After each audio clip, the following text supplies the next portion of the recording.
fisik dia berkekurangan. Sebaliknya,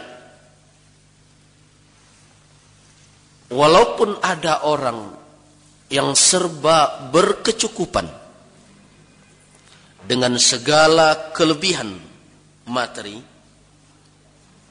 mungkin dia berjalan dengan kendaraan yang mewah, tinggal di rumah yang mewah, pakaian yang dia pakai sangat mengagumkan, segala aksesoris yang dimiliki orang dia pun punya. Tetapi kalau hatinya tidak ada kebahagiaan di dalamnya, hatinya dirundung kesedihan, kesempitan, kekalutan, maka kita akan melihat wajahnya akan muram, senyumnya akan sumbing. Nah, jadi wajar kalau ada orang mengatakan nikmat yang paling utama dari sekalian nikmat yang ada di permukaan bumi adalah kelapangan hati. Karena tidak ada gunanya nikmat yang lain kalau hati terus dirundung kegelisahan. Rumah yang lapang akan terasa sempit. Kenapa? Pergi ke sudut sana bermenung, beralih ke sudut siku bermenung, di mana-mana pun bermenung. Melihat orang susah hati, ditemani tidak mau, sendiri pun kesunyian. Nah, bana lama, ndak ada lama ide.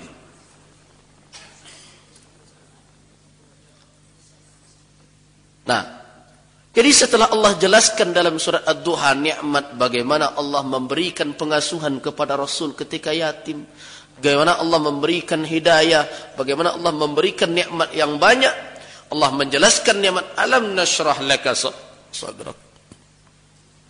Bukankah kami juga telah melapangkan dadamu?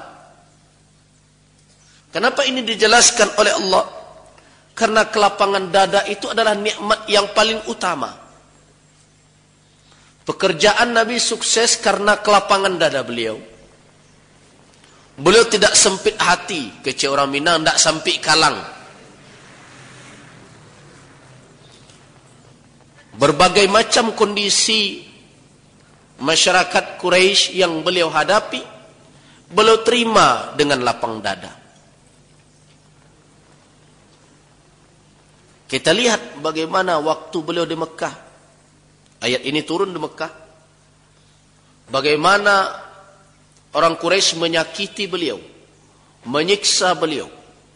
Sedang sujud di depan Ka'bah, tiba Abu Jahal berenggenyo duduknya di atas kuduk Nabi.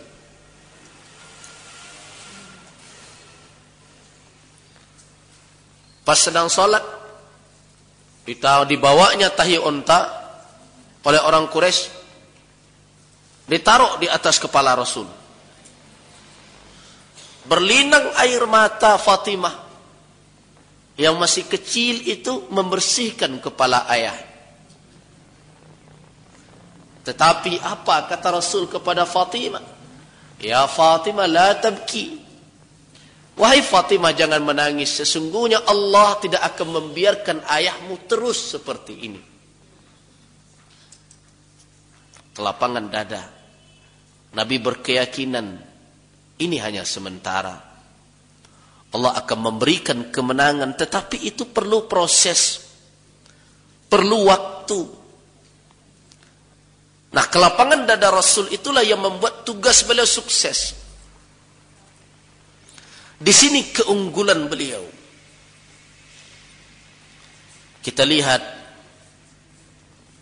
bagaimana Hamzah bin Abdul Muttalib, Umar bin Al-Khattab dengan segenap kekuatan dan kekerasannya ingin menghadapi orang Quraisy dengan senjata.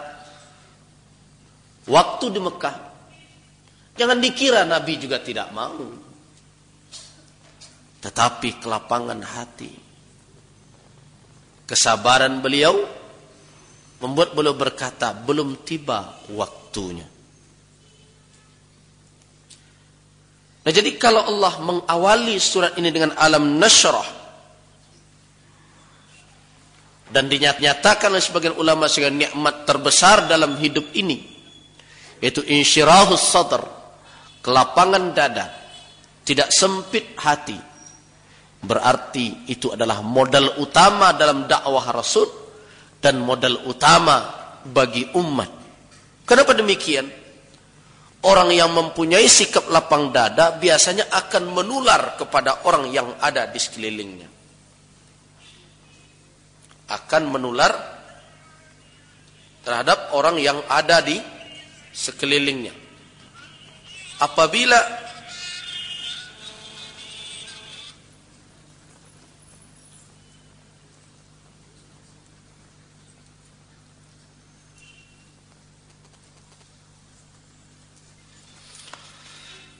Apabila seseorang mempunyai sikap yang lapang dada, maka akan menular kepada orang yang ada di sekelilingnya.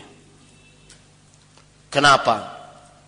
Karena dia cenderung akan menyabarkan orang yang berada di sekitarnya, dan dia akan bersikap tenang, sehingga walaupun ada orang yang emosional di dekatnya, orang itu akan cenderung terpengaruh dengan sikap ketenangan orang itu.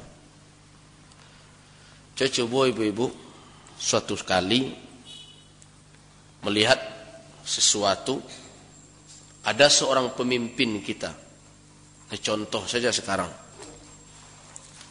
masyarakat emosi melihat Australia, di mana-mana orang demo.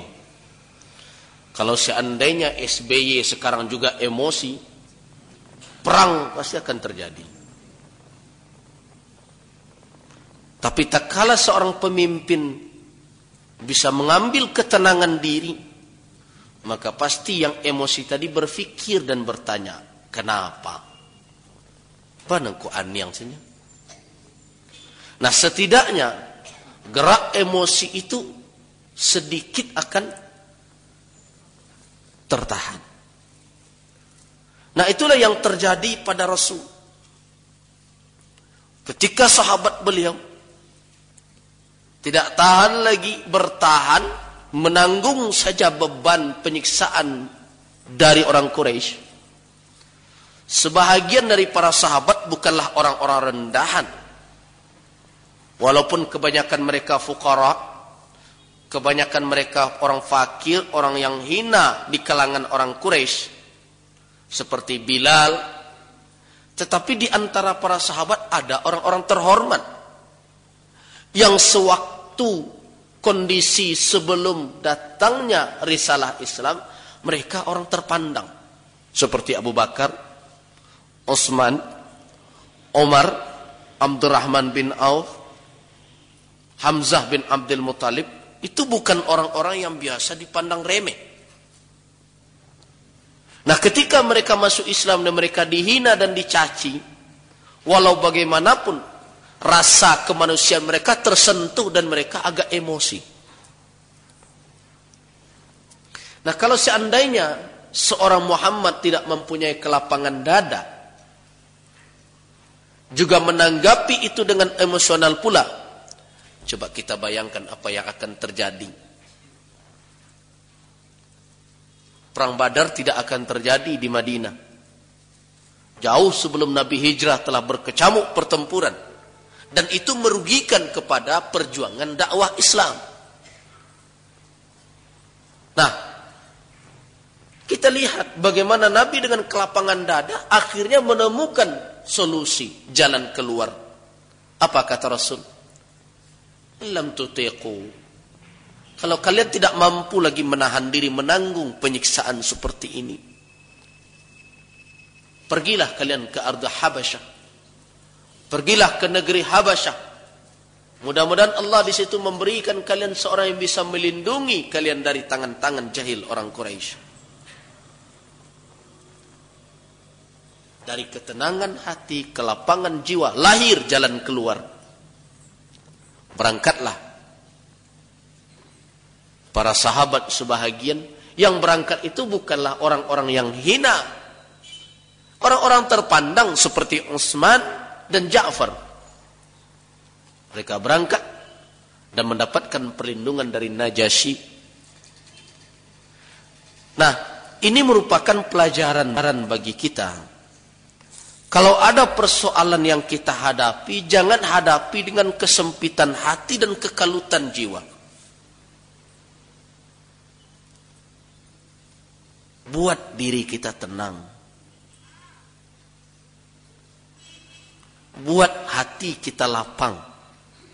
Sebab keputusan yang diambil dengan emosional, keputusan yang diambil dengan kesempitan hati, sering keliru dan tidak mendatangkan kebaikan.